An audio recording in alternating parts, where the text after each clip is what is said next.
elétrico em 50%, mas a utilidade efetiva de utilização daquilo corresponde a 0,5% da energia do país. Não.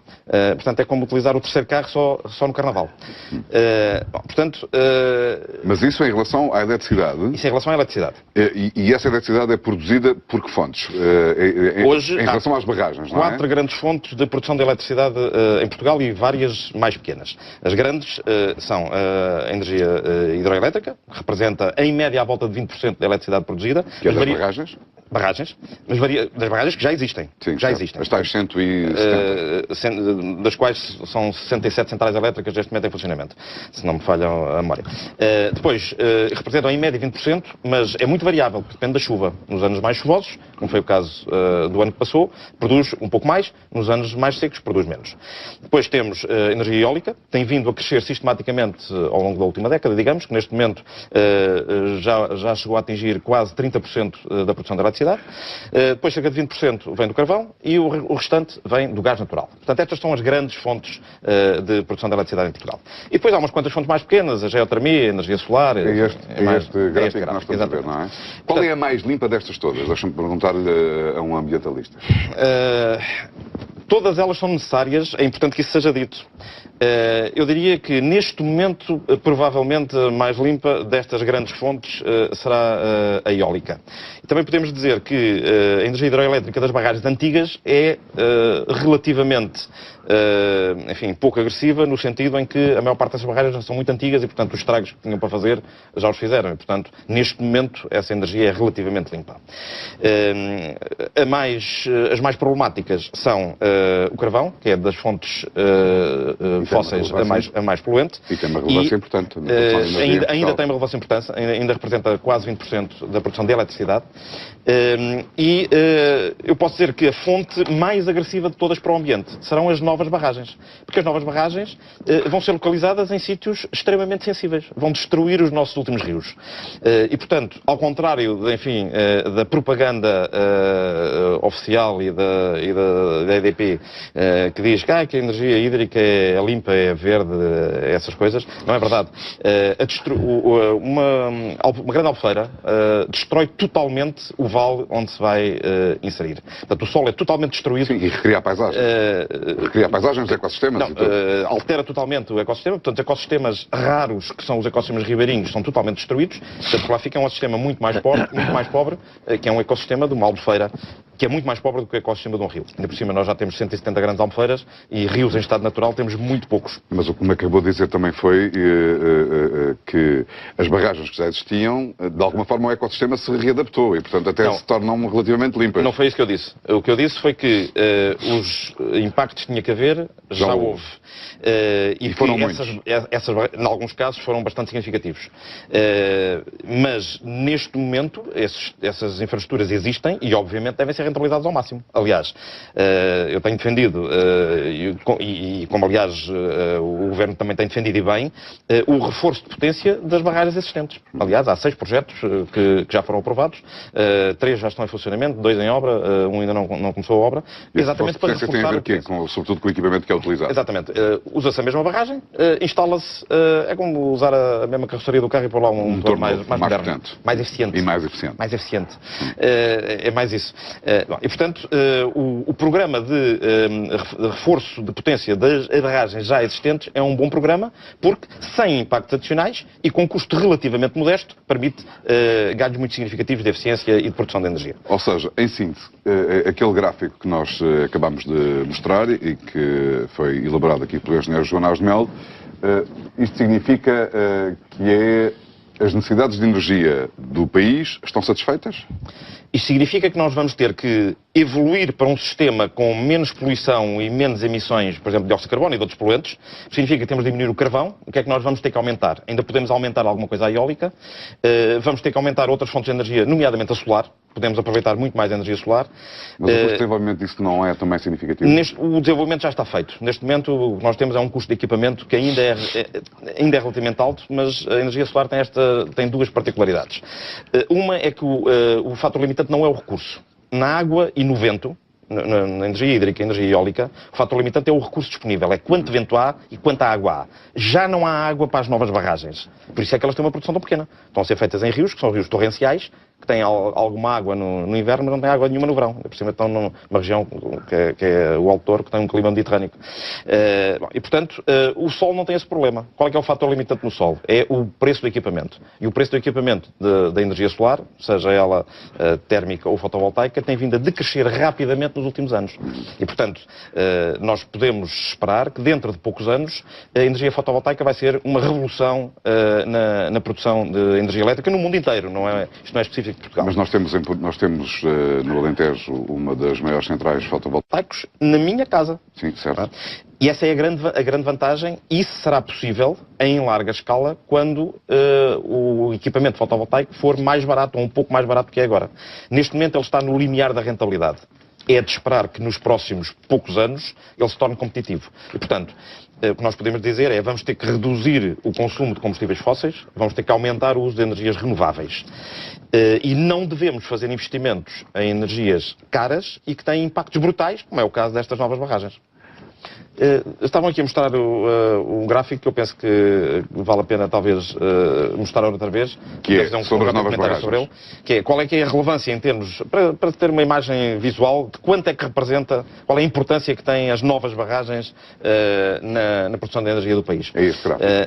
A coluna do lado esquerdo representa o total de utilização de energia em Portugal.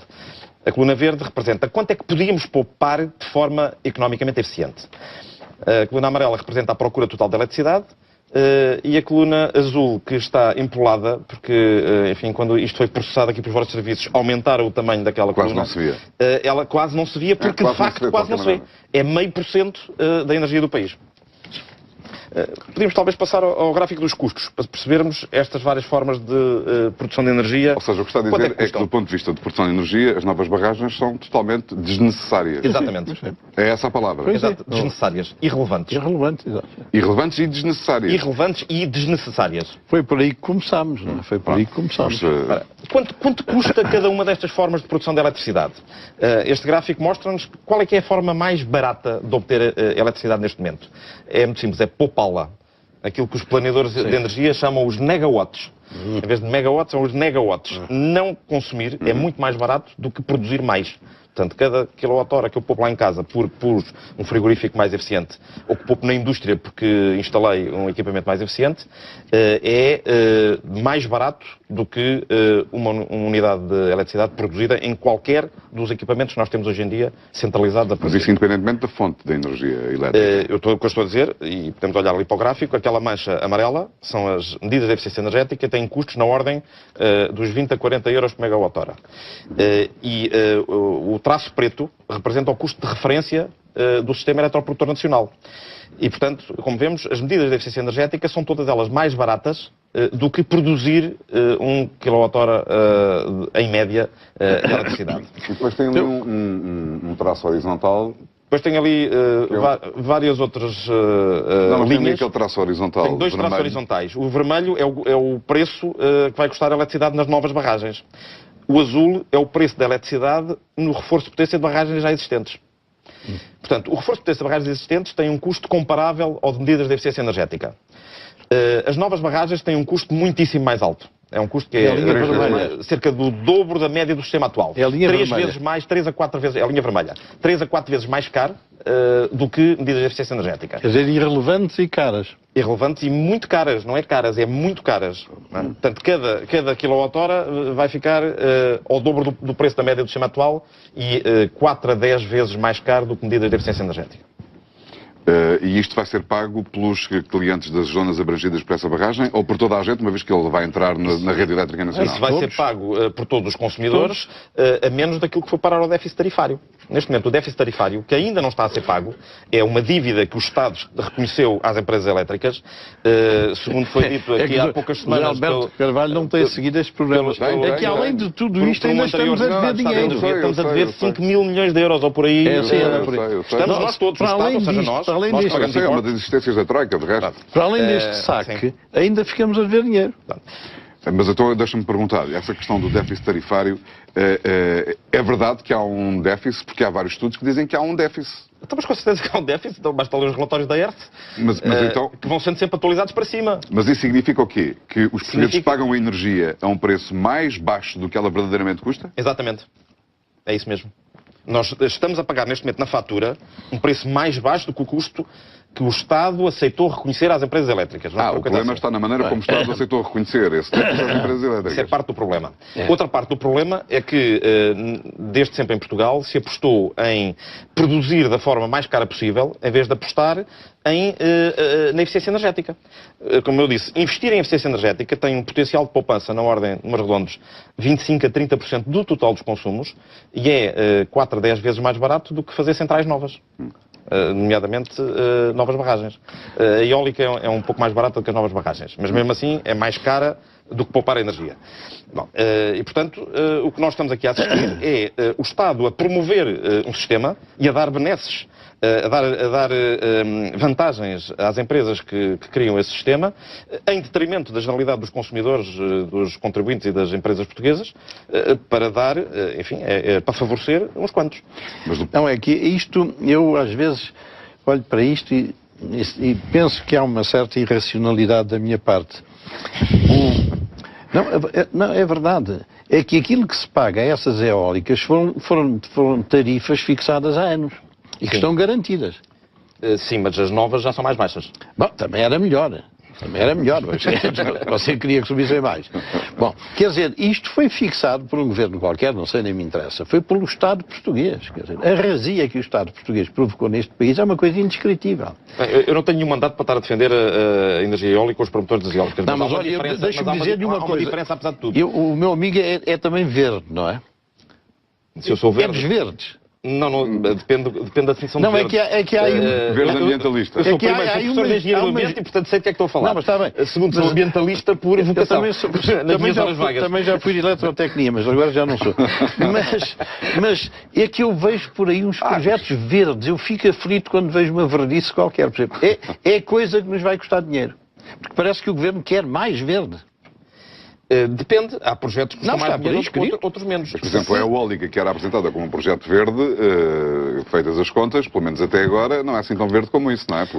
A eólica tem custos de produção superiores aos da referência do sistema. Mas se nós tomarmos à referência do sistema os tais subsídios a garantias de potência e tal, sim, que são muito maiores do que o necessário, podemos pensar na coisa como a maior parte dos nossos telespectadores tem um automóvel, a família tem um automóvel e tem um pneu sobressalente no carro. Não é? Bom, o que nós temos neste momento, em termos de garantias de potência, é equivalente a ter 3 pneus sobressalentes do carro. Se o programa de barragens for para a frente, passamos a ter 7 pneus sobressalentes do carro. Portanto, o que o Governo está a dizer... Esses números é a proporção exata da questão? É a proporção exata do excesso de potência disponível que nós passaríamos a ter com as novas barragens. Isso é uma imagem, avassaladora. É, não é? Este país... Não, mas eu terei todo o gosto em discutir isso ao pormenor, hoje não, se calhar não temos tempo. Não, mas o meu amigo fala depressa demais, as pessoas não apanham. Não, apanham. Não apanham. Esta metáfora, toda a gente apanha. É que ela trabalha em eletricidade. Eu agora gostava de comparar os valores da potência instalada no programa de barragens com as metas oficiais do Programa Nacional de Barragens. É aquele...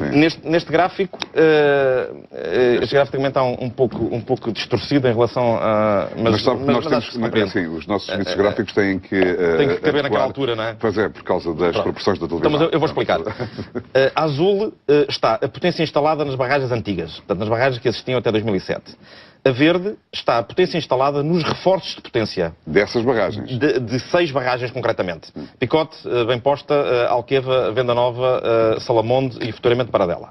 E, portanto, com esses reforços de potência em barragens já existentes, nós atingimos 7.000 megawatts de potência instalada, que é exatamente a meta do Plano Nacional de Barragens, que é aquela risca vermelha que ali está. E o que está ali a roxo representa a potência instalada nas novas barragens. Portanto, é totalmente sedentário face à meta da potência total instalada. Mas parece matemático, porque é exatamente aquilo que não é necessário. É exatamente aquilo que não é necessário. Pois é isso que me deixa sempre a duvidar da minha inteligência. Eu não consigo entender se a gente tem o que chega e ainda vai pôr aquilo em cima. Significa que alguém está a gozar connosco. Não é. Nós estamos aqui a rir, mas isto não é gozar. Eu não vou dizer qual é o verbo, mas não é gozar. Mas a energia é um dos fatores absolutamente determinantes para a competitividade da economia. Mas se a gente tem energia que chegue, para que é que vai fazer mais? mais produção de energia, mais capacidade de produção. Se a gente Será não que podem consome mostrar mais... no novo gráfico para mostrar o que é que significa a coluna do lado? Podemos. Bom, o que é que isto significa? Significa que as novas barragens